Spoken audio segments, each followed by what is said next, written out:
अगर आप दिल्ली में रहते हैं या काम के सिलसिले में दिल्ली में डेली अप डाउन करते हैं तो ये खबर खास आप ही के लिए है। जी हाँ, दरअसल दिल्ली में बीते कल यानी रविवार से सराय कालेखा फ्लाईओवर एक्सटेंशन का काम पूरा होने के बाद पब्लिक के लिए चालू हो गया है, जिसके साथ ही अब इस रूट से गुजरने वाले लाखों लोगों को पहले की तरह लंबे जाम का सामना नहीं करना पड़ेगा। खासकर ITO और यमुना पार से आने जाने वालों को भारी ट्रैफिक जाम से राहत मिल गई है। आपको बता दें, बीते कल यानी 22 अक्टूबर को CM केजरीवाल ने इस फ्लाईओवर का उद्घाटन किया और फ्लाईओवर एक्सटेंशन को आधिकारिक रूप से दिल्ली वासियों को समर्पित कर दिया। इस मौके पर CM ने कहा कि आज से सराय कालेखा फ्लाईओवर एक्सटेंशन चालू होने से लोगों को जाम से राहत मिलेगी। उन्होंने कहा कि हमारी सरकार तेजी से विकास कार्यों पर जोर दे रही है। 3 लेन के इस सिंगल फ्लाईओवर को इस साल जुलाई महीने में तैयार कर देने का लक्ष्य रखा गया था, लेकिन ये परियोजना थोड़ी लेट हो गई और अब इसे पूरा कर लिया गया है। इस फ्लाईओवर के शुरू होने से जहां एक तरफ सराय कालेखा T जंक्शन सिग्नल फ्री हो जाएगा, तो वहीं दूसरी तरफ इसकी शुरुआत के बाद रोजाना 5 टन कार्बन गैस के उत्सर्जन में कमी आएगी और जाम नहीं लगने की वजह से सालाना लोगों को 19 करोड़ रुपए की भी बचत होगी।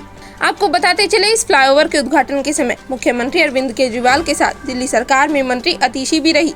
उन्होंने इस फ्लाईओवर के उद्घाटन की कुछ तस्वीरें शेयर करते हुए लिखा, दिल्ली के लिए एक और ऐतिहासिक दिन। मुख्यमंत्री अरविंद केजरीवाल जी ने दिल्ली की जनता को सराय कालेखा T जंक्शन पर एक और नया फ्लाईओवर समर्पित किया है। केजरीवाल सरकार हर नए फ्लाईओवर के साथ शहर की तरक्की की नई इबारत लिख रही है।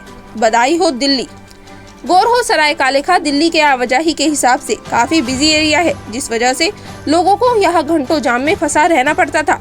वहीं अब इस फ्लाईओवर की शुरुआत के साथ ही सराय कालेखा T जंक्शन न सिर्फ सिग्नल फ्री हो गया है, बल्कि इससे लोगों को यहाँ पर लगने वाले जाम से भी राहत मिल गई है। इसके शुरू होने के साथ ही रिंग रोड पर ITO और यमुना पार की तरफ से आश्रम की तरफ आना जाना आसान हो गया है।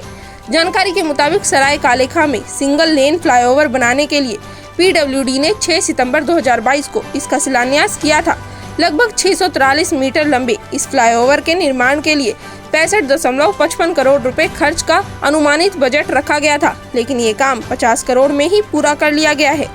गौरतलब है कि राजधानी दिल्ली को जाम मुक्त बनाने और लोगों को सुगम यातायात की सुविधा उपलब्ध करवाने की कवायद में दिल्ली सरकार के लोक निर्माण विभाग यानी PWD ने पिछले साल 5 बड़ी परियोजनाओं की शुरुआत की थी। सराय कालेखा फ्लाईओवर भी उन्हीं परियोजनाओं में शामिल है। Bureau report, people Bharat. Subscribe now and press the bell icon. Never miss an update.